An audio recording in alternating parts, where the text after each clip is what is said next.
देखिए, स्पीकर का चुनाव आर्टिकल 93 ऑफ द कॉन्स्टिट्यूशन के अनुसार किया जाता है।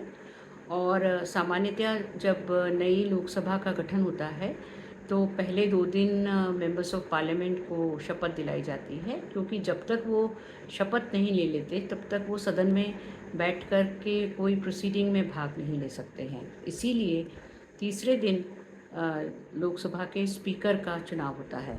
यदि वे निर्विरोध चुन लिए जाते हैं तो भी एक जो रूलिंग पार्टी की तरफ से यदि वो नामांकित होते हैं और उनको निर्विरोध चुन लिया जाता है तो भी एक मोशन मूव होता है और उसके पक्ष में होने के बाद स्पीकर को चुना हुआ माना जाता है।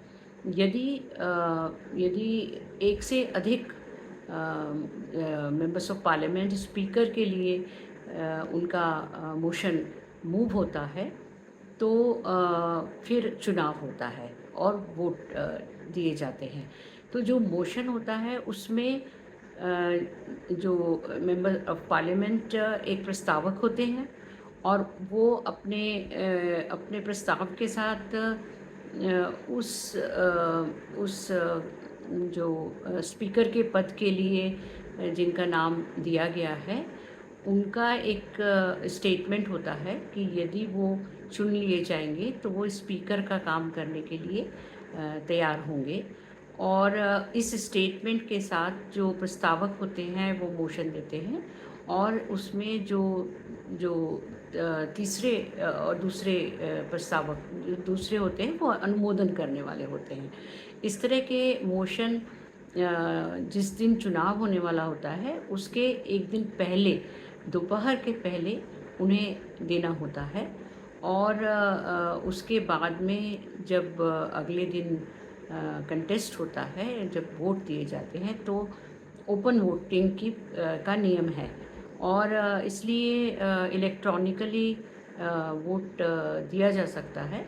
और जो पार्टी जो जिस स्पीकर के नाम के सामने अधिक वोट होंगे उन्हें चुना हुआ माना जाएगा। और यदि जिस मोशन पे अधिकतम वोट आ जाते हैं और स्पीकर का चुनाव हो जाता है तो बाकी जो मोशन होते हैं वो फिर नहीं लिए जाते हैं।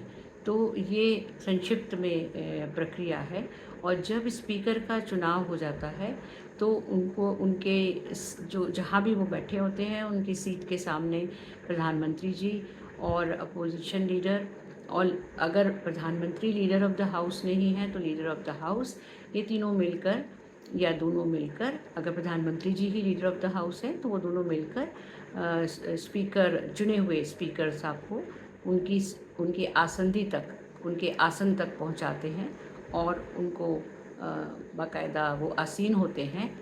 उसके पश्चात प्रधानमंत्री जी उनके बारे में एक संक्षिप्त परिचय देते हैं और भी यदि कोई नेतागण पार्टियों के अगर उनके पक्ष में उनके बारे में कुछ कहना चाहते हैं तो वो उन्हें कहने का मौका दिया जाता है।